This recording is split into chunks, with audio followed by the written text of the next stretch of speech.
Bom dia às regionais e aos escritórios que nos assistem por meio da rede de comunicação do SERPRO.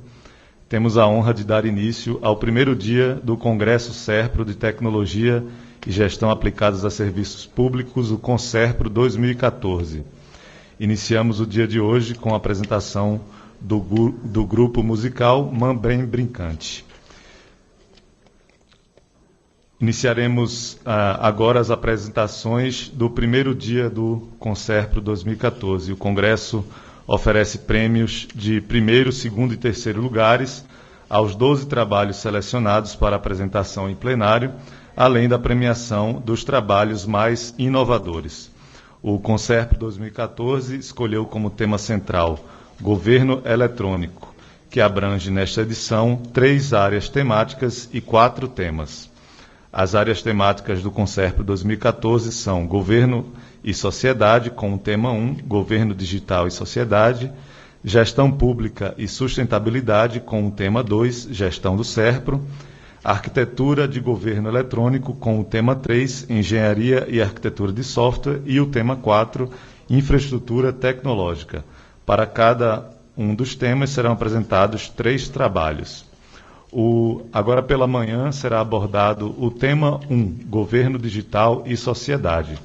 Ao final das apresentações de cada tema, o jurado externo fará os comentários sobre os trabalhos apresentados e em seguida teremos um debate com a mediação de um dirigente do SERPRO e, por fim, uma palestra sobre o tema tratado. Os resumos relativos a este tema foram avaliados por 3 integrantes da Comissão de Avaliação de Resumos. São eles Francisca Jucivânia Mendes, que é analista de redes do SERPRO desde outubro de 2004, atualmente compõe a equipe da SUPOP na Regional Fortaleza, atuando na área de tecnologias de voz sobre IP e certificação digital. Ela possui formação em tecnologia e em telemática, especialização em educação à distância e mestrado em ciências físicas aplicadas. Apresentou o trabalho no CONSERPRO em 2005 e recebeu menção honrosa em 2007. Outro membro é o Carlos Mitsuru Murassi. Ele é graduado em processamento de dados, tem especialização em planejamento estratégico e mestrado interdisciplinar em ciência, gestão e tecnologia da informação. Está cursando doutorado interdisciplinar em tecnologia. Tem experiência profissional de 27 anos em funções técnicas e gerenciais na área de desenvolvimento de software. Desde 2002 está na COEP. E Marcelo Rodrigo de Souza Pita, bacharel e mestre em Engenharia da Computação pela Universidade de Pernambuco, e doutorado em Ciência da Computação na Universidade Federal de Minas Gerais. Atualmente é analista do SERPRO e pesquisador convidado da UPE.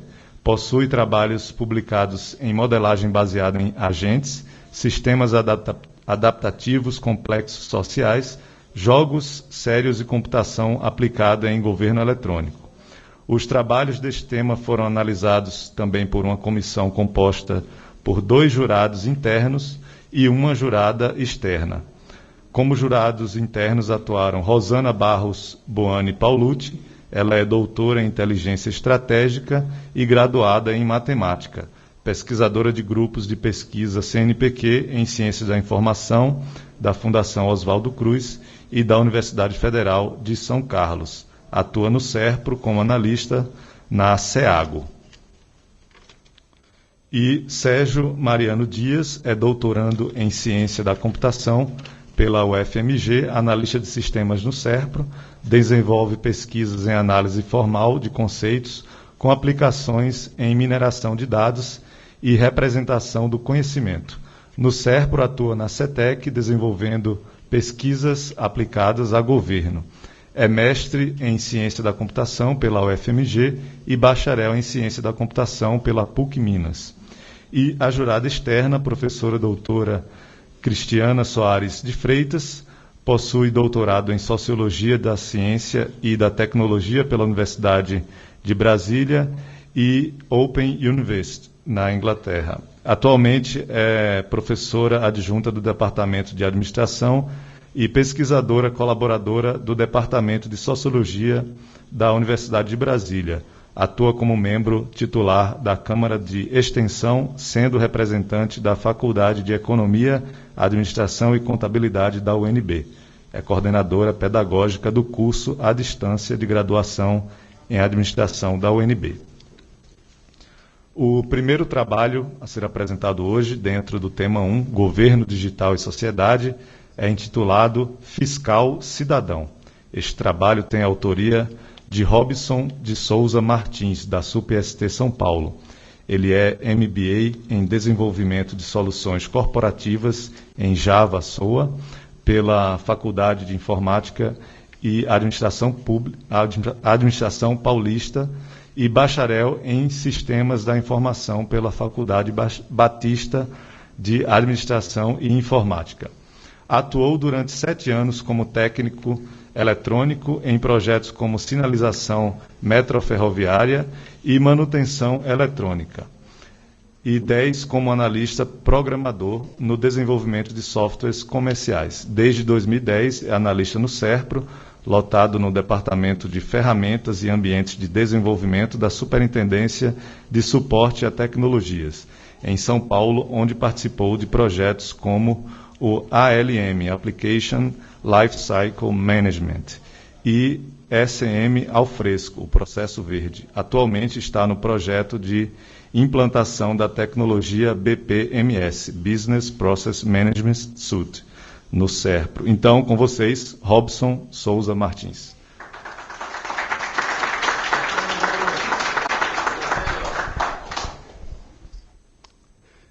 Bom dia a todos. Nesse clima de Conserpro Ouro, onde nós relembramos muita coisa, esse clima de saudosismo, eu quero aqui parodiar uma frase muito famosa, né? Essa frase diz assim, parodiada por mim: o primeiro Conserpro a gente nunca esquece. Então, aquele terceiro lugar do Conserpro 2012, em Belém, lá em Belém, marcou muito a minha vida. Então, eu sou muito agradecido e estou muito feliz aqui de estar retornando ao Conserpro para apresentar mais um trabalho. Só que dessa vez o trabalho é Fiscal Cidadão. Quem é cidadão aqui? Todo mundo, certo? Então esse trabalho é para você. Agenda. O que nós vamos ver? Simplesmente 7 tópicos. Simples. Apenas 14 slides, bastante simples. Problemas, irregularidades, crimes, coisas muito ruins que o cidadão se depara todos os dias. Segundo ponto, como denunciar, para quem? 2 perguntas, 2 interrogações. 3, fiscalização, investigação, correção. Nós vamos ver sobre esses itens também. 4, tecnologias disponíveis. Vamos dar uma pausa para falar sobre tecnologias. 5, a solução, fiscal cidadão. 6, teceremos algumas conclusões. E por último, agradecimentos, e vou deixar o meu contato. Autor do trabalho, este que vos fala, Robson de Souza Martins, SUPST São Paulo. Meu nome é Robson de Souza, mas meu apelido não é Robinho, e nem eu jogo no Santos. Bom, primeiro tópico. Problemas, irregularidades, crimes. O cidadão, ele se depara com situações problemáticas no seu dia a dia. Todos os seus direitos que ele deveria ter ou usufruir podem ser interrompidos por algum problema, ou alguma irregularidade, ou alguém que pode provocar esse problema, ou quebrar esse direito, né? Então, são diversas situações, em diversas áreas. Nós vemos aí uma figura completamente caótica, né? É uma junção de muitas coisas aí. Nós vemos o quê? Irregularidade de trânsito. Vemos aí vários carros estacionados em local proibido. Nós vemos aí problemas de cidade, calçada completamente destruída. Não conseguimos caminhar nas calçadas assim, dessa maneira. Nós vemos aí crimes, um assalto. Nós vemos aí também corrupção, fraudes. São muitos problemas. E o cidadão normalmente se depara com esses problemas. E agora? O que o cidadão pode fazer diante de um problema desse? Sua liberdade está sendo cortada por um problema desse, por causa da violência, do assalto? A sua liberdade de caminhar numa rua está sendo cortada por causa de uma calçada esburacada? Ou a sua cidadania está sendo violada por causa de corrupção? E agora? Posso resolver com as minhas próprias mãos? Isso não é uma opção muito boa. O que nos cabe fazer é a denúncia. A denúncia é a arma. Segundo tópico. Como denunciar? Para quem? Uma vez que o cidadão se depara com todos esses problemas, e agora? Para quem eu vou ligar? Nós vemos aí uma figura que tem muitos canais de atendimento. Temos muitos números. E agora? Eu vi um animal sendo maltratado. Que número que eu ligo? Será que eu ligo para um 90? Será que eu ligo para um 181? Ah, mas eu estou no Rio de Janeiro. Aí tem um número até que eu achei curioso, aí, ó, 1746. Mas eu estou em Brasília, e aí? O número não é mais esse. Ah, mas o que eu vi não é uma ocorrência policial. Então são muitos canais de atendimento, cada órgão competente tem o seu canal, e cada região, né, do Brasil, cada estado, cada município tem o seu canal de recebimento de denúncias. Então é muito difícil para o cidadão fazer uma denúncia. Pode acontecer duas coisas. Ou o cidadão se desestimula e não realiza a denúncia, porque ele não sabe qual canal utilizar, ou utiliza o canal errado. Ele disca lá 190 e vai falar de um problema de cidade. E aí o atendente vai falar, puxa, isso aqui não é para a gente resolver, não é um atendimento de segurança, isso é um atendimento de prefeitura. Então, ele não vai ser atendido na sua denúncia. Isso é muito mal, porque o problema não vai ser resolvido.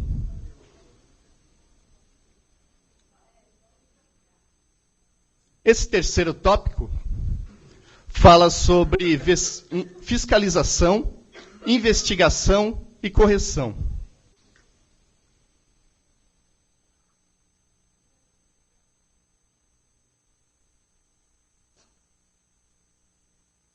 Eu ligo lá no 90 e digo assim, o Moreto me assaltou.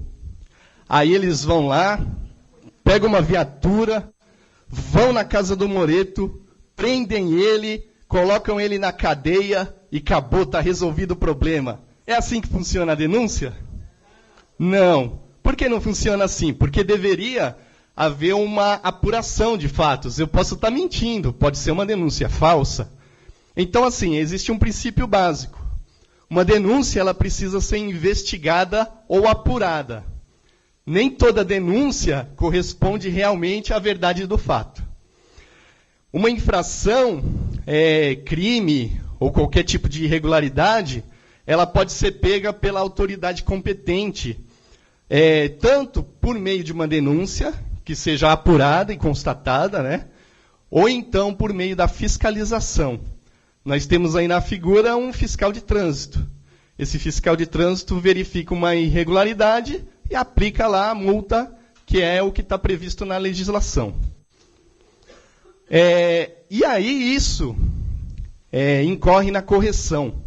Quando a gente fala correção, a figurinha aí apresenta alguém algemado, mas não necessariamente a correção é prisão, né? Então, dependendo daquela irregularidade, ou daquele crime, ou daquele problema, ele vai ser tratado de alguma forma. Pode ser a prisão, realmente, daqueles infratores, pode ser uma multa, pode ser uma melhoria, se a infração for um problema mesmo de cidade, uma melhoria de uma calçada. Pode ser uma simples mudança de comportamento, uma educação. Eu preciso informar alguém sobre algo. Então, existe essa fase da correção, para que o problema seja corrigido. Claro, só pode ser corrigido aquilo que foi denunciado ou que um fiscal pegou, e a denúncia foi apurada, a denúncia foi constatado realmente aquele fato, e aquilo no final foi constatado que houve aquela irregularidade. Então, isso vai incorrer numa correção. E outra coisa importante, importantíssimo, o cidadão tem poder de fiscal. Então, eu não posso chegar e falar assim, você vai preso porque você está cometendo um crime. Não posso fazer isso, eu sou um cidadão, eu não sou a autoridade competente para isso. Então, assim, fazendo uma analogia num tribunal, uma testemunha, ela não tem poder de promotor ou de advogado de defesa, muito menos de juiz.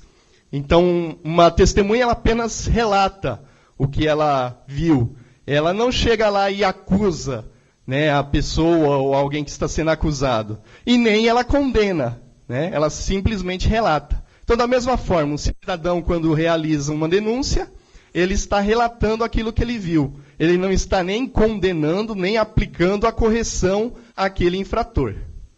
Então, isso é importante. Cidadão não é fiscal. Apesar do título ser fiscal cidadão, não é isso que eu estou propondo, que o cidadão seja fiscal. Não é isso. Então, cidadão não tem poder de fiscal. E aí eu pergunto, fiscais podem estar em 100% das irregularidades? Claro que não. Quantos fiscais será que existem nos órgãos? Será que existem muitos fiscais? Provavelmente não muitos. Nem dá para ter muitos, porque senão os órgãos seriam formados somente por fiscais. Imagina, 100% de um órgão ser formado por um corpo de fiscais. Então é impossível ter fiscais suficientes para pegar 100% das irregularidades dentro de um órgão competente. Mas e aí? Qual o problema de tudo isso? Leva tempo. E esse tempo, para que uma irregularidade seja corrigida, pode ser infinito. Ou seja, nunca essa irregularidade vai ser corrigida porque nunca se sabe quem foi o infrator, ninguém presenciou ou ninguém denunciou. Simplesmente por isso. Quantos crimes nós vemos aí que não foram solucionados justamente por isso? Bom, muito bem, falamos de cidadão, falamos de problemas, investigação, fiscalização. Vamos pausar agora, vamos falar de uma coisa que eu acho que tem mais a ver, né, assim, com a gente, tecnologia, né? Opa, empolgante, tecnologia, vamos falar de tecnologia.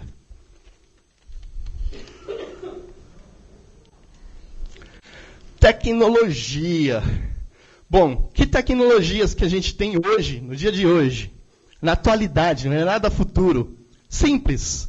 Temos a mobilidade. Mobilidade na presença aí do smartphone. Smartphone, ontem foi citado aqui algo sobre o Expresso, comunicação instantânea. Então, através do smartphone, a gente consegue se comunicar instantaneamente com qualquer outra pessoa, qualquer sistema, porque a gente consegue enviar dados ali em tempo real.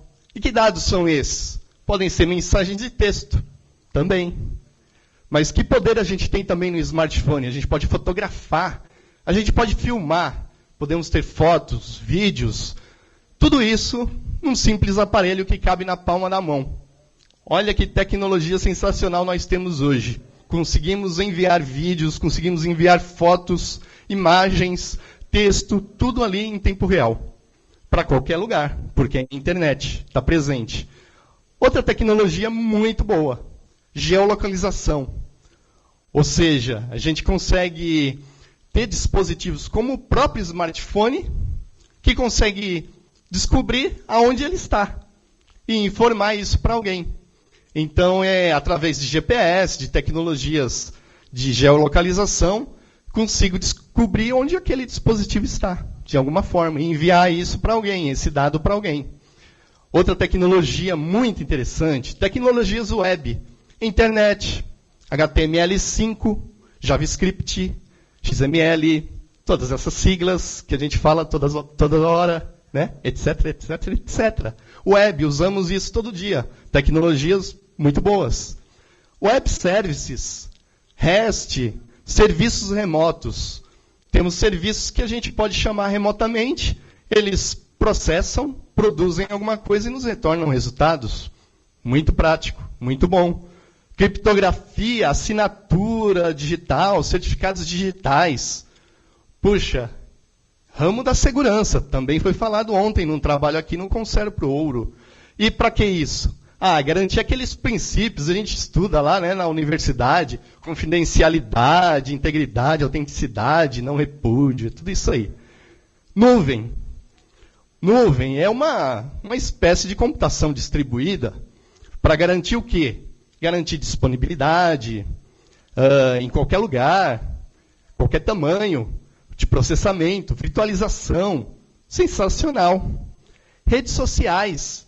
Puxa, redes sociais têm um papel muito importante. Por quê? Fazem com que as pessoas colaborem. E outra coisa importante, repercussão. Imagina, várias pessoas falando sobre aquele assunto, e aquele assunto interessa a um terceiro. Aquele terceiro vai ser chamado a atenção sobre aquela discussão, sobre aquela conversa. Agora vamos juntar tudo que eu falei. Cidadão, fiscal, denúncia, tudo isso. Fazer um mix com as tecnologias que eu falei agora. Colocar tudo isso numa panela. Misturar. Cozinhar bem. Sal a gosto. E o que nós vamos produzir? A solução. A solução para todos os problemas que a gente falou até agora. Fiscal cidadão. Uma imagem vale muito mais do que 1000 palavras. O que é o fiscal cidadão? Um aplicativo que permite ao cidadão fazer denúncias a partir do smartphone. Simples assim. Só isso. Tão somente isso. Arquitetura. Para quem gosta de diagramas, aí está um diagrama. Não poderia deixar de colocar um diagrama. Mas é bem simples. Na verdade, eu falei que Fiscal Cidadão é um aplicativo, é mais do que isso. Na verdade, é um serviço de captação de denúncias a partir de um smartphone de um cidadão qualquer. É essa a proposta. Então, ali, o cidadão, ele pega o seu smartphone e realiza a sua denúncia. Como que é a sua denúncia? Evidências, ele anexa as evidências, classifica a denúncia e submete essa denúncia. Ali no meio, existe um serviço, que é o serviço que capta todas essas denúncias, e aí ele vai encaminhar aos órgãos competentes. Os órgãos competentes que já têm o fluxo existente, né, de tratamento de denúncias. Esses são os órgãos competentes. Então, a proposta é que esse serviço ele se integre aos órgãos competentes. Então, a denúncia é encaminhada a cada um desses órgãos. Agora, nós vamos ver em detalhe cada uma dessas partes. Tipos de evidências. Aproveitando aquela deixa da tecnologia que nós temos no smartphone, que tipos de evidências podem ser produzidas? Fotografias, vídeos, geolocalização e informações textuais. Um cidadão pode pegar o seu smartphone, registrar uma fotografia, registrar um vídeo, ou vários vídeos, ou várias fotografias, informar a sua localização, através do próprio smartphone, automaticamente, e anexar algumas informações textuais. Eu presenciei tal fato, ele aconteceu e tal, em tal horário, apesar que o horário pode ir automaticamente também, e posso colocar algumas classificações. Então isso é evidência, são várias evidências, N evidências. Não necessariamente eu preciso ter todas, e não necessariamente uma de cada, né? Tipos de denúncias. Que tipos de denúncias podem ser suportadas por essa solução? Primeira, anônima. Aquela que é feita sem identificação de quem está realizando a denúncia. Então, nesse tipo de denúncia, não há qualquer identificação. E lá no fluxo de tratamento de denúncias do órgão, também não há identificação. Não deveria haver como saber quem foi que realizou essa denúncia. Tem que haver todo um sigilo para isso. Já uma denúncia nominal é aquela que o denunciante ele quer realmente ser identificado. Provavelmente ele quer acompanhar aquela denúncia, quer saber o resultado dela, ele quer se expor com o nome dele para realizar aquela denúncia, ou porque ele espera um retorno daquilo, né? Então é um outro tipo de denúncia. E um terceiro tipo, que a gente vê muito hoje em dia, é social. Imagina uma denúncia sendo feita numa rede social, ela repercute. Então é um outro tipo de denúncia. Bom, mas a quem interessaria esse tipo de solução? Quem poderia utilizar um serviço de captação de denúncias desenvolvido pelo SERPRO? Quais órgãos quiserem. Quem se conveniar para acessar esse serviço. Pode ser a Polícia Federal, PROCON. Temos alguns aí, CET, Companhia de Engenharia de Tráfego, prefeituras, IBAMA. Por exemplo, eu presenciei um desmatamento ilegal. Para quem eu vou denunciar? Não faço a menor ideia do número do IBAMA para ligar. Não sei, se eu visse isso agora, eu não saberia para onde ligar. Então, de repente, com esse aplicativo, eu vou lá, registro a foto, consigo até a foto de quem está botando fogo naquela árvore e envio uma denúncia anônima direto para o IBAMA. Puxa vida, e ainda filmo. E ainda registro a placa do carro, do caminhão, do madeireiro ainda. Nossa, tem muita evidência aí. Fica mais fácil até de investigar depois essa denúncia. Então, assim, vários órgãos podem se interessar por esse tipo de projeto ao mesmo tempo. Primeira conclusão. Um aplicativo móvel pode facilitar a captação de denúncias. Então, a gente viu com o aplicativo na mão do cidadão, ali no seu smartphone, que anda no bolso dele, para onde ele vai facilitar muito a captação de denúncias. Porque ele não precisa descobrir que número que é, para quem ele liga, e agora, não. Um único aplicativo pode realizar a denúncia. E isso aí nós estamos falando de quê? Tecnologia. São os quadrados amarelos ali na imagem. Segunda conclusão. Processos de fiscalização e investigação podem ser otimizados. Puxa, eu não falei sobre isso, mas os processos de fiscalização e investigação de cada órgão podem se tornar mais rápidos, mais eficientes. Por quê? Porque uma denúncia pode ter mais evidências. Não é simplesmente um telefonema que eu digo algo. Eu falei que o Moreto assaltou minha casa. E aí? Que provas eu tenho? Vai ser difícil uma investigação. Agora, se eu registro lá o retrato dele fazendo o ato de assalto lá na minha casa. Opa, aí já é mais difícil de contestar, ok? Então, é esse tipo de coisa. Mais evidências, facilidade de investigação, facilidade de apuração, e aí eu consigo ter uma otimização nesses fluxos que atendem denúncias e que propõem a correção daquele ato infracionário. Estamos falando o quê? Do governo, das autoridades. Terceira conclusão, o cidadão ele pode colaborar com os processos de fiscalização. Puxa, agora o cidadão ele faz parte do processo de fiscalização. Ele não é um fiscal, ele não pode aplicar uma multa, mas como ele contribui agora para uma fiscalização? Como é bom saber que aquela sua denúncia vai ser tratada num tempo menor, porque aquelas evidências que você vai colocar ali vão ajudar a solucionar o problema. Puxa, isso incentiva bastante o cidadão a realizar as denúncias. Então, isso aí nós estamos falando de quê? Da sociedade. Agora, olha que interessante. Tudo que está do lado direito ali.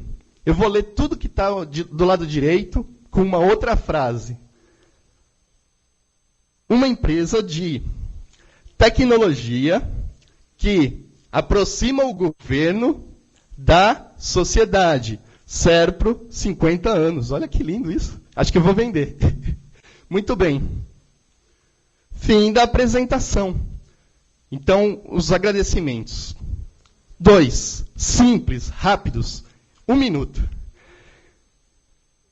Primeiramente, a Deus, que o primeiro que inovou ao criar a humanidade. Em segundo lugar, a todos que me apoiaram durante o desenvolvimento desse trabalho.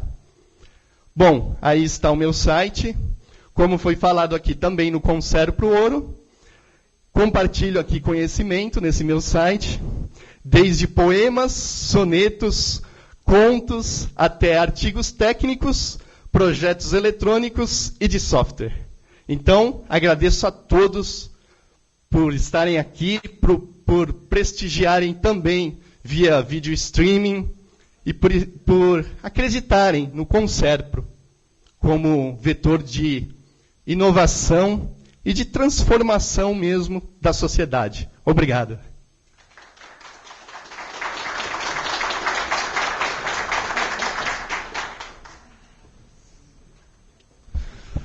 Parabéns pela apresentação.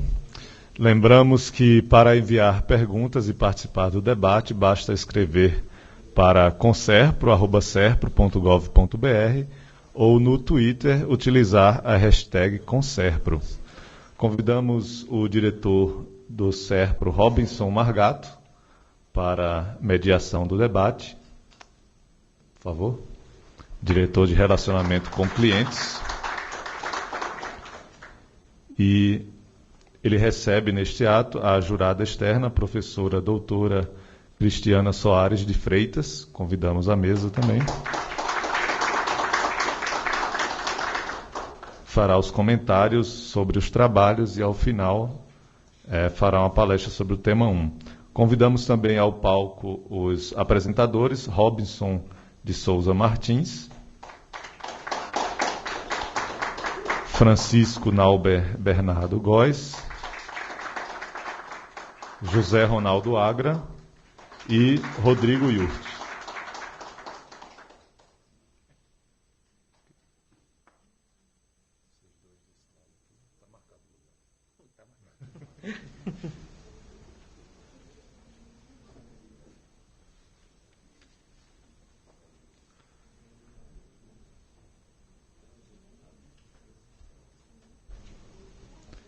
Podem tomar seus lugares à mesa.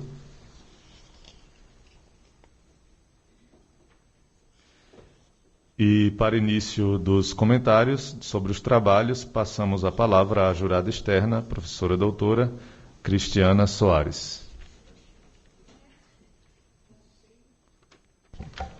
Eu achei que não seria eu assim logo a primeira. Então, peraí, calma. Bom dia a todos. Eu queria agradecer muito o convite por estar aqui. Voltar ao Serpro é sempre bom. Conheço muita gente aqui, já dei aula para muitas turmas de especialização. E é sempre muito bom ver a criatividade de vocês aqui, todos os trabalhos sempre... principalmente esses, eu achei, dessa etapa, ligados à tentativa de aproximar o governo da sociedade. Eu acho que são iniciativas e esforços fundamentais hoje, e vocês estão de parabéns, porque os trabalhos realmente ficaram muito bons. Eu queria saber só como é que a gente procederia agora. Eu falaria de cada um separadamente? Pode fazer em bloco. Doutora, pode fazer em bloco, aí ao final o diretor já faz a parte do debate, fazendo perguntas e comentários também sobre os trabalhos. Tá, eu vou fazer em bloco, pero no mucho, tá? Assim, porque ok, tudo bem. Não tem muito como colocar todos tão em bloco assim, porque eu acho que eles são muito singulares e têm as suas especificidades. Não vou também entrar em detalhes, porque sabe como são os acadêmicos chatos pra caramba. Aí eu iria aqui falar da nota de rodapé que faltou na conclusão, não citaram os autores, etc.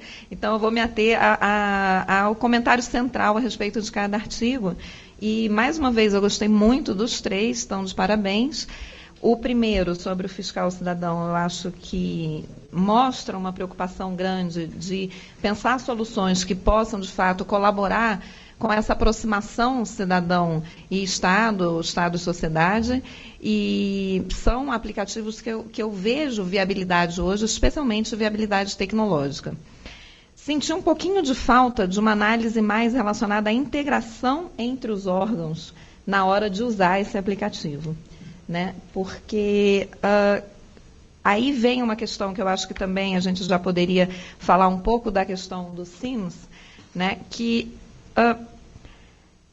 tudo que eu fui apresentar um trabalho, me pediram para pensar uma reestruturação do modelo de gestão de uma secretaria do GDF. Eu falei, caramba, isso aí vai ser complicado.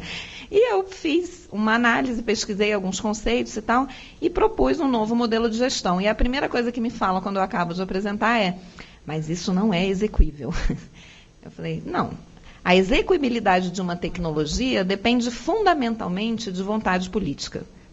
Né? Se não é execuível, é porque não tem grupos interessados em fazer com que a coisa fique melhor. E aí, o que eu acho mais difícil nessas duas propostas, na verdade, é não a execuibilidade, que a gente sabe que isso a gente faz por onde se a gente quiser, mas a vontade política de todos os órgãos, de fato, comprarem a ideia e quererem aplicar. Né? Então, no caso do SIMS, por exemplo, eu fiquei pensando, você tem que ter uma interação entre órgãos governamentais, empresas, farmácias, né, no caso dos medicamentos, os cidadãos, os médicos que vão ter que usar. Ou seja, você vai ter que ter um processo de conscientização muito grande e profundo, no sentido de uma conscientização política de que é necessário realizar essa aproximação maior entre Estado e sociedade.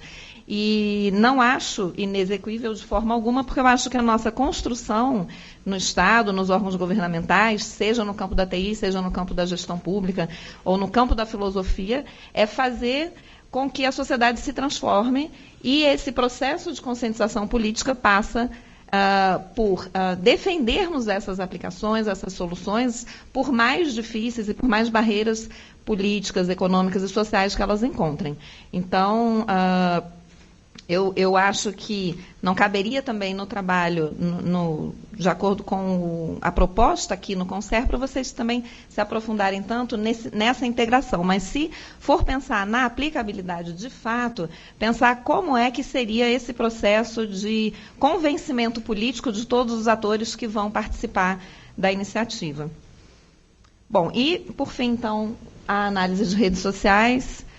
Eu gostei muitíssimo. Nós temos um grupo de pesquisa que vai começar agora, no ano que vem, um mapeamento das redes digitais de participação política no Brasil, e eu gostei muito do trabalho.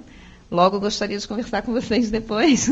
O trabalho é um trabalho de 3 anos, são redes digitais de participação política com iniciativa do governo federal, como Participa BR, o E-Democracia, etc., e as outras redes também propostas pela sociedade civil. É um desafio muito, muito grande, né? A minha formação é sociologia, eu estou no Departamento de Gestão de Políticas Públicas e Direito, e hoje em dia não existe grupo de pesquisa de excelência que não seja multidisciplinar, né? Que não abarque todas as áreas do conhecimento para que a gente possa produzir resultados de fato. E a pergunta de vocês inicial, se a análise de redes sociais ela iria favorecer essa aproximação entre governo e sociedade, para mim, essa resposta já está dada há muito tempo, né? Eu, inclusive, acho que as redes sociais, elas são, hoje, a chave para a gente compreender a sociedade contemporânea. É nas redes sociais que tudo está acontecendo. Né? Inclusive, a minha fala é sobre o uso das redes sociais e, mais especificamente, sobre a regulação desse uso, que não vem sendo muito bem feita hoje aqui, e eu acho que a gente já tem um grau de maturidade governamental suficiente para que a gente possa começar a pensar o que precisa ser melhorado. Então, eu acho que as redes sociais, por meio delas e por meio da análise das redes sociais, a gente consegue compreender praticamente todos os movimentos sociais e históricos da nossa sociedade. O que está acontecendo, quais são os grupos prioritários, quais são os grupos que têm mais poder, quais os que têm mais ou menos influência. Pelas redes sociais, os grupos minoritários eles se manifestam mais porque eles têm mais poder de vocalização, mas não só isso, eles não aparecem tanto, então isso dá a eles uma certa segurança para se colocar. E eu não queria entrar muito na questão, que é o que eu vou falar na minha apresentação, mas as redes sociais são muito usadas pelas empresas como uma forma de divulgação da marca, como uma forma de divulgar informações, como uma forma de convencer clientes. E nós, no governo, eu não sou do governo, mas o governo tem usado as redes sociais também nesse sentido. E aí é um pouco do que eu vou falar. Com certeza gera uma aproximação maior com a sociedade, com certeza tem várias redes sociais que estão sendo desenvolvidas com o intuito de trazer o cidadão para o cenário político, ou seja, fazer o cidadão participar do processo de formulação de políticas públicas, fazer com que ele participe das diversas discussões e debates que acontecem na Câmara dos Deputados, por exemplo, como fazer para que o cidadão produza colaborativamente uma lei, uma política pública. E então a gente tem duas faces do uso das redes sociais por parte do governo. Num momento, uma questão mais ligada à democracia participativa e a uma efetiva aproximação com o cidadão, gerando conscientização política, fazendo com que ele venha mais para o governo, compreenda melhor esse governo, mas também existe uma outra face, que é o uso das redes sociais para divulgar, não só divulgar informações, mas também para fazer um certo marketing político dos órgãos governamentais. E eu acho que isso não é condenável, isso é uma análise, isso é um fato, como eu vou mostrar aqui para vocês, mas eu acho que um momento para a gente pensar como é que a gente vai regular essas redes sociais. Como é que a gente vai usar essas redes sociais? As pessoas já estão usando. Existem, inclusive, que é o que eu vou mostrar para vocês aqui, pouquíssimas normas em relação a isso, mas existem, e muito incipientes ainda. E a gente está percebendo que elas não estão dando conta de uma análise efetiva e um posterior uso dessa análise. Ou seja, percebemos aqui que o Participa BR não está sendo muito efetivo. Ok, o que vamos fazer com isso? Não existe. Não existe essa linearidade no sentido de você ter um planejamento do que fazer com essas redes sociais. Então, é um pouco isso que eu vou falar na apresentação, mas, de antemão, queria dar os parabéns, então, aos três. Eu acho que, espero que continuem produzindo trabalhos com essa qualidade. Passamos ao diretor de relacionamento com clientes, Robinson Margato, para suas considerações e início do debate. Ao final, teremos a palestra da professora Cristiane. Bom dia a todos e a todas. Eu gostaria aqui de agradecer, professora, a presença. O governo entende como fundamental essa aproximação da academia com o governo. Isso tem muito a contribuir para a gestão pública e para o benefício da sociedade. Para a gente, isso é de fundamental importância. E agradecer a disponibilidade da professora de estar aqui hoje para enaltecer o nosso evento. Muito obrigado. Eu gostaria de aproveitar a ocasião também, e está um pouco fora de contexto, mas para parabenizar a nossa co-irmã Dataprev, que completa hoje 40 anos. O CERP, professor, completou 50 anos no dia 1º de dezembro.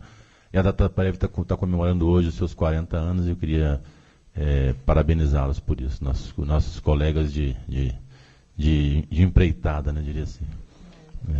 Bom, eu fui incumbido hoje de fazer a mediação do evento, então eu queria só rapidamente tecer um comentário rápido sobre os trabalhos apresentados, mas enfim, vou privilegiar o debate, que é o que todo mundo está ansiando, né?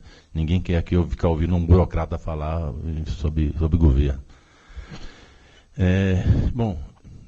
Os trabalhos que foram apresentados hoje, do quesito inovação, bastante me surpreende, mas não me causa espanto, porque é um anseio que já vem no governo, essa proximidade com o cidadão, e é uma busca que é incessante, né? Entendo que o governo já fez muito por esse segmento de aproximação com o cidadão, mas tem muito o que fazer ainda. A gente tem muito por fazer. A gente pode até entender que o governo tem buscado e tem sido muito eficiente nas questões de EGOV quando ele fala da cobrança dos deveres do cidadão, né? E tem sido muito tímido, às vezes, nas soluções, apresentar soluções que dê mais enfoque aos direitos do cidadão, né? O cidadão tem o seu direito, tem suas obrigações com o Estado, mas tem seus direitos também. E nós precisamos ir ao encontro desse anseio da sociedade, que é buscar empregar a tecnologia da informação para que nós facilitemos a vida do cidadão brasileiro, né?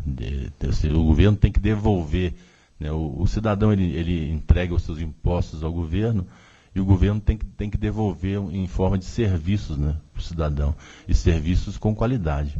Então, esse ponto é o ponto crucial do debate.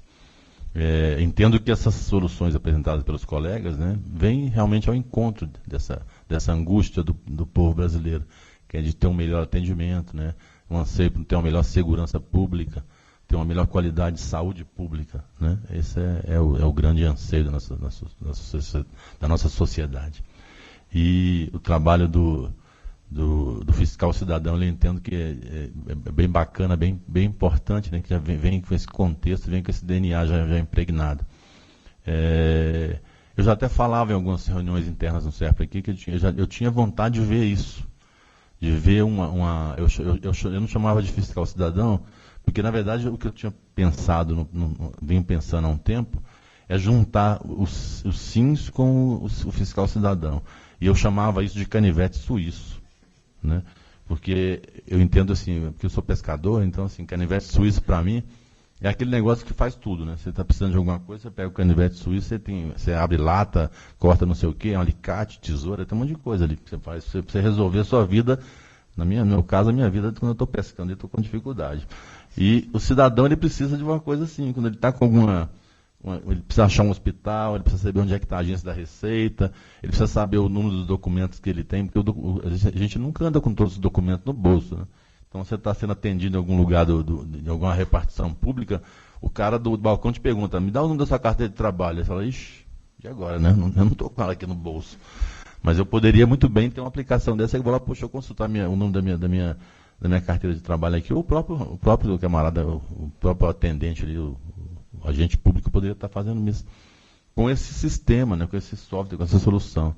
Então eu tinha batizado esse nome e tinha encomendado que a gente fizesse alguma coisa nesse sentido. Vocês já estão se adiantando aí, depois nós vamos conversar aqui, eu acho que entendo que essas duas soluções juntas, a gente pode oferecer isso para o governo como solução. E falando aqui da solução de rede social, aí já a gente tem um trabalho mais abrangente, que eu diria assim, de estudo, né? Que a rede social realmente é um fato, né? Eu posso voltar, professora, no tempo e dizer, eu trabalhei num projeto aqui no SERPRO que chama ReceitaNet, que é entrega de imposto de renda pela internet. Não fui o protagonista, eu era só um coadjuvante do processo, eu trabalhava na área. Mas eu participei da parte de negociação, e lá atrás, alguns eram céticos com esse projeto, porque eles entendiam que a internet não ia pegar.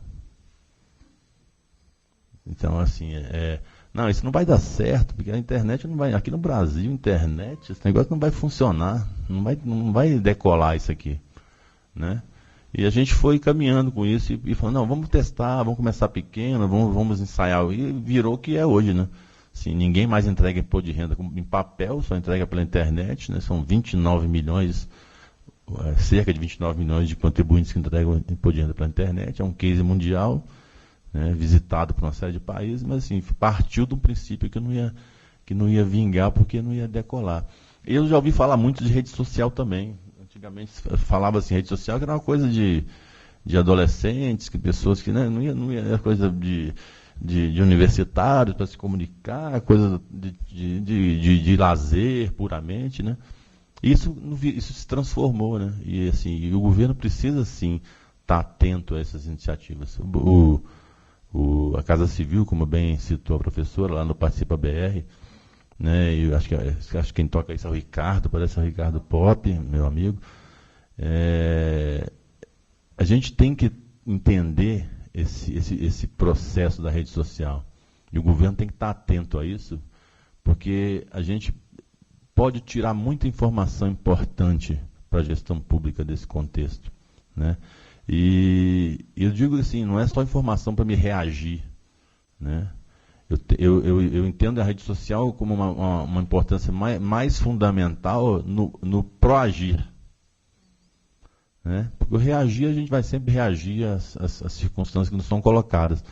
Mas essa ferramenta, esse estudo, ele vai nos permitir proagir, que é a gente antecipar alguns fenômenos, e a gente entender a sociedade e poder oferecer soluções alternativas de forma mais antecipada, né? Então, parabéns aí ao trabalho. Esse trabalho é um trabalho de um esforço. Eu entendo o esforço, nós ajudamos o POP a fazer aquele trabalho e deu um tremendo de um esforço, mas é recompensado, né? Foi recompensado.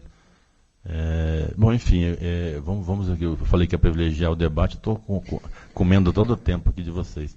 Eu vou dar início, então, aqui, né?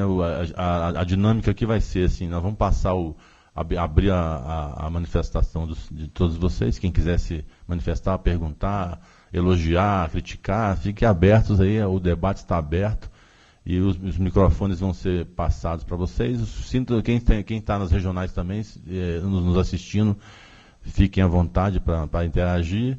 E tem também a possibilidade de interação por e-mail, carta, fax, bilhetinho, assovio, sinal de fumaça que vocês quiserem fazer, tá bom? Obrigado e bom dia. Vamos está aberto aí o debate. A gente já tem uma aqui. Oi. Aumenta aqui um pouco esse microfone. Oi, bom dia. Parabéns inicialmente aos colegas aí. É bacana ver propostas que, como o Nauber falou, fazem o governo se voltar para a sociedade e, né, prestar serviços ao cidadão. A minha dúvida é bem específica, um pouco técnica, para o Robson. Desculpa se eu te botar numa saia justa. À tarde você vai ter a chance do revanche. Uma questão me chamou a atenção, que é a credibilidade da fonte versus o anonimato, né? A gente sabe que, poxa, Isola, eu estou mandando uma denúncia por celular. Para começar, o meu próprio número já está me identificando. Ainda que isso seja fácil de resolver, para garantir a credibilidade daquele artefato, daquela foto, por exemplo, existem metadados, existem informações lá embutidas que mostram, por exemplo, qual foi o número de série do equipamento que fez aquela foto, se aquilo foi ou não manipulado. Porque eu, por exemplo, como editor em GIMP, posso te colocar nas situações mais constrangedoras do mundo e que não necessariamente seria verdade. Então, para garantir essa credibilidade da fonte, existem essas informações que, por outros mecanismos, existe até um serviço onde você pode localizar uma câmera sua roubada através do número número de série se alguém postar uma imagem. Então, imagino que da mesma forma eu possa pegar aquela imagem onde tem o número de série e tentar rastrear fotos e vou achar a tua carinha lá e vou falar, foi ele, né? Então eu não sei se você teve tempo e oportunidade e espaço para se aprofundar nessa questão, mas queria saber como é que isso vai ser tratado. O aplicativo retira essas informações, é um agente que vai intervir nisso, ou a própria justiça lá na frente, o sigilo da justiça que vai garantir. Explica um pouquinho melhor essa questão do anonimato, por favor. Obrigado. Ok. Na prova de conceito que eu desenvolvi, né, eu pensei nessa questão realmente. O que a tecnologia pode fazer para ajudar nessa questão? Uma manipulação da evidência, né? Poderia manipular ali uma imagem, um vídeo e dizer que aconteceu algo e realmente não aconteceu. Então, assim, na prova de conceito, apliquei a ideia da assinatura digital. Então, assim, o aplicativo que foi desenvolvido como prova de conceito, ele faz a assinatura digital a partir de um certificado daquela evidência que foi fotografada ou filmada no próprio aparelho. Então, o smartphone ali do cidadão fotografa, realiza a fotografia, faz a assinatura digital, assina digitalmente com a chave privada de um certificado que ele tem lá internamente, que faz parte da aplicação, e aí sim ele envia essa evidência. Do outro lado, é possível conferir se realmente essa fotografia ela foi realmente assinada pelo aplicativo. Então, eu poderia enviar por outros meios? Poderia acessar o serviço diretamente, poderia fazer um site, hackear um site lá, fazer externamente, que faça o mesmo que o app faz, que a aplicação faz. Mas e aí? Eu não vou conseguir assinar digitalmente como a aplicação faz. Então, tecnologicamente, existe esse tipo de saída, né? Claro, juridicamente, aí, o tipo de avaliação, eu já não saberia te responder, né? A validade jurídica de tudo isso. Ok? Mais alguém? Bom dia a todos. Parabéns pelos trabalhos, né? Muito bons, e acho que a aplicação seria fantástica. Espero ver em breve todos eles aplicados na empresa. E eu não combinei com o Slonka, mas vai ser também a respeito do fiscal cidadão. Se você quiser também a revanche à tarde, tá disponível. E eu fiquei em dúvida na questão da categorização, né? Você falou que o encaminhamento da denúncia seria feito a respeito de uma categorização. A primeira pergunta é se a categorização é automática, assim, se existe algum mecanismo de você identificar a respeito qual categoria a denúncia está sendo feita. Se não, se é a pessoa que está fazendo a denúncia que está categorizando, como é que essa categoria ela automatiza o envio, né? Porque, por exemplo, eu entendo que, vamos supor que seja uma denúncia de crime, né? Vai para a esfera de polícia civil, polícia militar, ou vai para a polícia federal, né? Como é que isso, assim, em termos conceituais, seria feito? Bom, também pensei nessa possibilidade. É difícil realmente, a partir das evidências que ali estão sendo elaboradas, sistematicamente ou através da tecnologia, categorizar com precisão, automaticamente ali, para quem vai aquela denúncia. Porque eu registro uma fotografia, pode ser algo de trânsito, e aí, como é que o sistema vai descobrir que aquilo é trânsito ou não algo de segurança? Então, na prova de conceito, ela foi elaborada com uma categorização manual. Então, o próprio cidadão, ele seleciona lá. Isso é um tema de segurança pública, isso é um tema de saúde, ele escolhe essa categoria. Mas eu tenho uma sugestão, que a tecnologia pode auxiliar. Uma possível ajuda da tecnologia seria uma espécie de inteligência artificial, né? Algo que fosse varrer a descrição que o cidadão coloca e já dar uma sugestão dessa categorização, né? Então, descobrir que tem uma palavra lá tipo assalto, isso daí sugere que é algo de segurança. Então já poderia ter como o Google, né? Assim que você vai pesquisando ali, vai colocando, vai digitando as informações, ele já vai dando dicas daquilo que você desejaria pesquisar antes mesmo de você terminar a digitação. Poderia ter algum tipo de algoritmo que vai ali pegando a descrição daquilo que você vai escrevendo, né? Sobre a ocorrência, a informação ali, da irregularidade, e aí já sugeriria algum tipo de categorização. Não 100% automática, mas já facilitaria para o cidadão. Mas, assim, uma forma 100% precisa, automática, é impossível.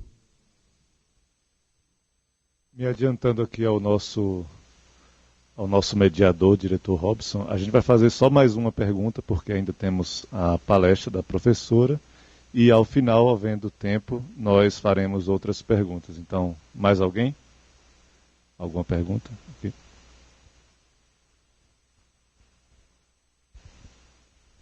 Bom dia a todos, parabéns aí ao trabalho de vocês. Eu vou deixar o Robson respirar um pouquinho. Na verdade, eu tenho mais uma contribuição do que uma pergunta, vai ser para a dupla sertaneja. Ronaldo e Rodrigo, é isso? Ok. A IBM fez um trabalho na Copa das Confederações e na Copa do Mundo de coleta e análise de dados. Foi muito forte esse trabalho. Eles têm uma massa de dados muito grande a respeito desse assunto. Então, talvez uma parceria ou uma visita à IBM em São Paulo possa contribuir com o trabalho de vocês, que já está fantástico, mas acho que poderia enriquecer ainda mais, porque eu não sei qual é o volume de dados que eles têm lá. E o assunto é o mesmo. Então, de repente, vocês poderiam até comparar os resultados. Claro que eles não filtraram para governo, mas eles devem ter uma massa enorme de dados lá que pode servir de referência para o trabalho de vocês. Parabéns aí, pessoal.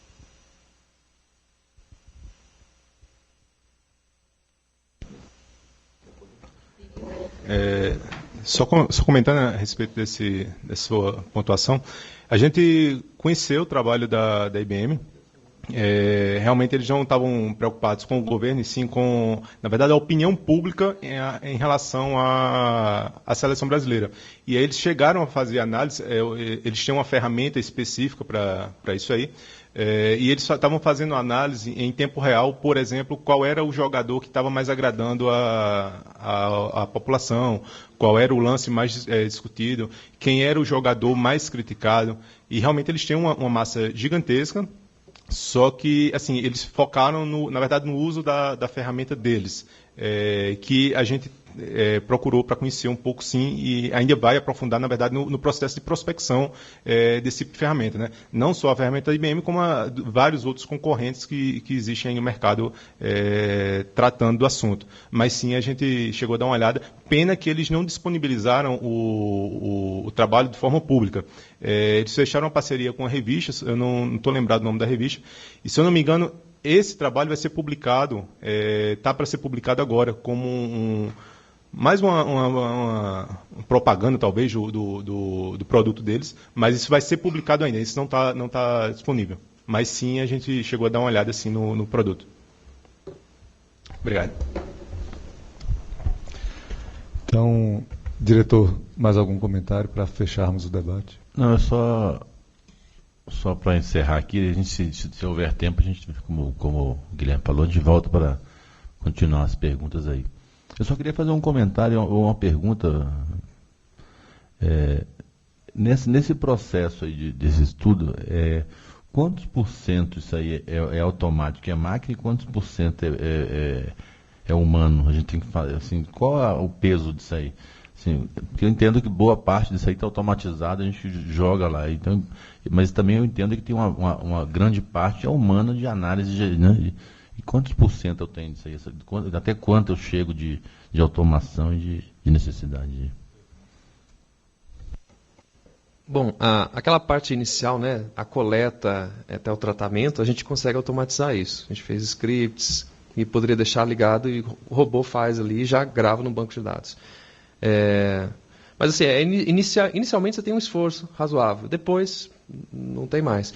O que acontece é que a rede muda muito, né? Como o Ronaldo falou, a hashtag que existe hoje, daqui a pouco inventam outra. Então você tem que estar acompanhando isso. Só que assim, realmente teve um esforço humano, que foi justamente você interpretar hashtags ou interpretar palavras e decidir, por exemplo, para que grupo que ele pertence. Né? As pessoas usam abreviação, usam principalmente ironia. Então, por exemplo, não vai ter Copa, né? O SQN, que é só que não. Então, você tem que ter uma intervenção humana aí. Percentual, não sei. Principalmente na parte de análise, que você vai fazer os gráficos, você apanha muito. Você faz, não deu em nada. E você tem que investigar. Então, eu acho que essa parte é mais trabalhosa e envolve interação humana. Eu entendi que você tem o grande trabalho é calibrar, né? Calibrar e fazer depois interessante. Bom, Guilherme, então a gente pode dar encaminhamento. Como é que vai ser agora a dinâmica aí? Nós encerramos a mesa, vou convidar os senhores a ocuparem os lugares aqui na plateia e já convidamos a professora doutora Cristiane Soares para sua palestra sobre o tema 1, Governo Digital e Sociedade. Então, mais uma vez, bom dia a todos, colegas das regionais, escritórios e aqui na sede. Chegamos ao final do Concerto 2014, momento da premiação aos colegas que tiveram seus trabalhos selecionados. E agora assistiremos à apresentação do grupo Mambé Bricante com o hino nacional brasileiro estilizado.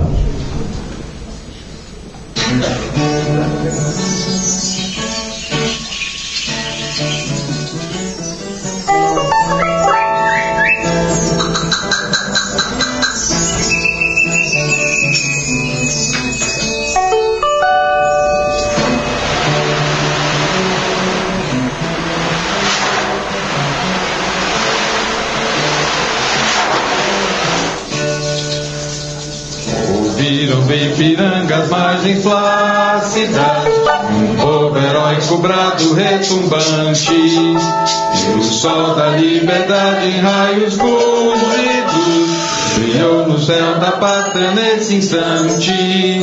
Se o penhor desta igualdade conseguimos conquistar com braço forte, em teu seio, ó liberdade, desafia o nosso peito à própria morte.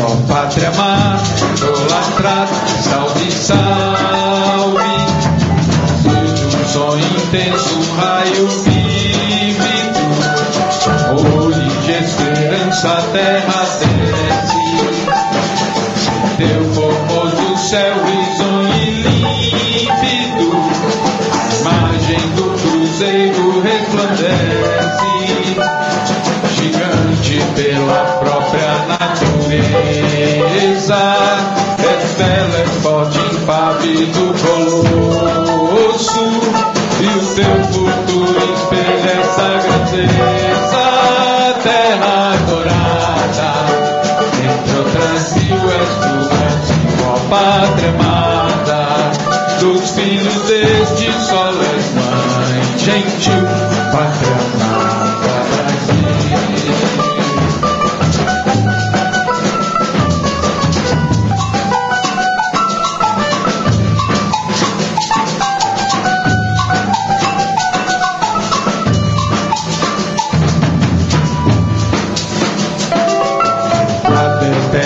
Em verso esplêndido, ao som do mar e a luz do céu profundo, figuras, ó Brasil, florão da América, iluminado ao sol do novo mundo, do que a terra mais garrida, teus risonhos, lindos campos bem mais flores, bosques tem mais vida, nossa vida em teu seio mais amor.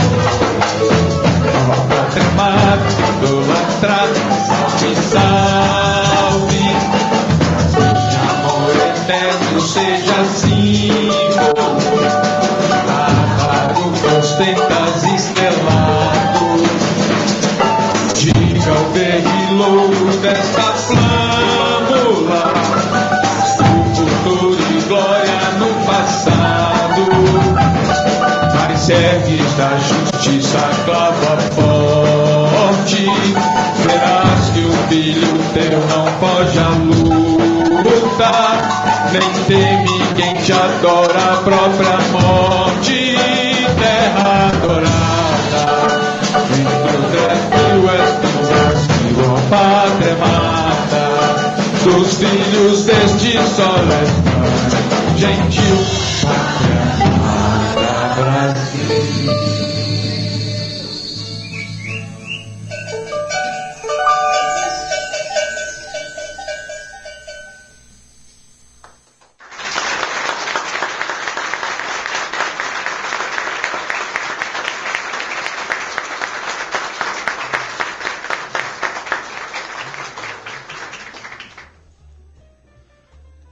Convidamos a coordenadora da Unicerpro, Eunide Chaves, para a entrega dos prêmios ao segundo lugar no tema 1.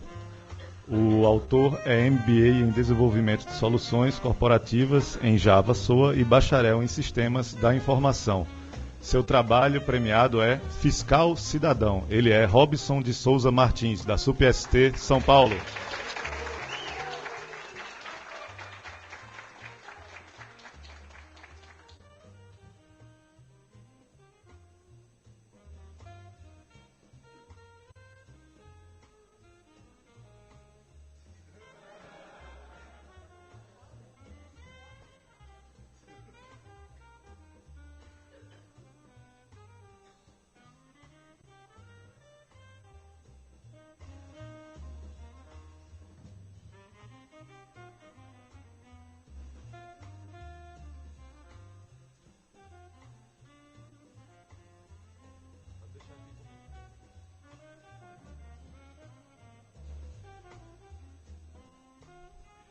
Bom dia a todos e a todas. Bom, alguns agradecimentos. 5 agradecimentos. Primeiro lugar, ponto 1. A Deus toda honra, toda glória e todo louvor. Segundo, gostaria de agradecer a minha família, em especial a minha mãe, que ela é professora, né, infantil, ela dá aula para crianças. E estar aqui é muito devido a ela, tudo aquilo que ela me ensinou quando era criança, me incentivou, pequenininho lá com 4 anos já começando a ler, começando a escrever. Então realmente é parte de mim, né? Tudo aquilo que a minha mãe cultivou. Então eu acho que aqui é uma semeadura de tudo aquilo que ela cultivou, e aqui a gente colhe os frutos. Bom, terceiro, aos colegas de Serpro. Só que eu queria destacar aqui em especial a Unise de São Paulo. Em especial as seguintes pessoas, que eu não posso deixar de citar o nome. Rose Lopes, Silvia Satalino, que sempre me apoiaram lá com esses trabalhos, né, submissão de trabalhos ao Conserpro. Também GP de São Paulo, em especial a pessoa da Verinha também, que sempre apoiou, sempre deu aquela força positiva. Também a CDI de São Paulo, né, em especial a pessoa da Assunção, que me aguentou lá fazendo as pesquisas, usando a biblioteca lá o tempo todo. Da equipe STDFA, ao Henrique Guzzo, porque mesmo ele não sendo um coautor do trabalho, mas as nossas conversas saudáveis sobre o tema inspiraram bastante na construção desse trabalho. Quarto agradecimento à Unise e à equipe de organização desse Conserpro 2014. Realmente essa iniciativa é algo assim louvável dentro dessa empresa, que tem como foco mesmo o cidadão brasileiro. Aqui a gente aplica a tecnologia para clientes governamentais, mas na verdade o cliente final, quem utiliza isso, no final das contas é o cidadão brasileiro. Então, por isso o tema do trabalho fiscal cidadão. O foco é o cidadão. Eu acho que nós trabalhamos todos com foco no cidadão. E o quinto, último agradecimento, para terminar, a todos que prestigiaram esse evento, que estiveram aqui, que assistiram às palestras, aqueles que estiveram assistindo através do vídeo stream, que também não puderam, por algum motivo de trabalho, assistir, mas gostariam muito de ter assistido, participado disso, porque aqui realmente vários trabalhos de inovação foram apresentados, né? E eu aqui, recebendo esse prêmio, eu também aqui fui muito beneficiado de ouvir e de ver aqui os trabalhos inovadores dos meus colegas que também aqui apresentaram. Então, muito obrigado a todos.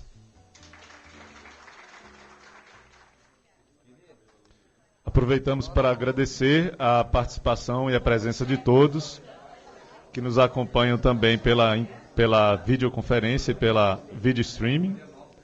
E até Florianópolis. Nos vemos lá.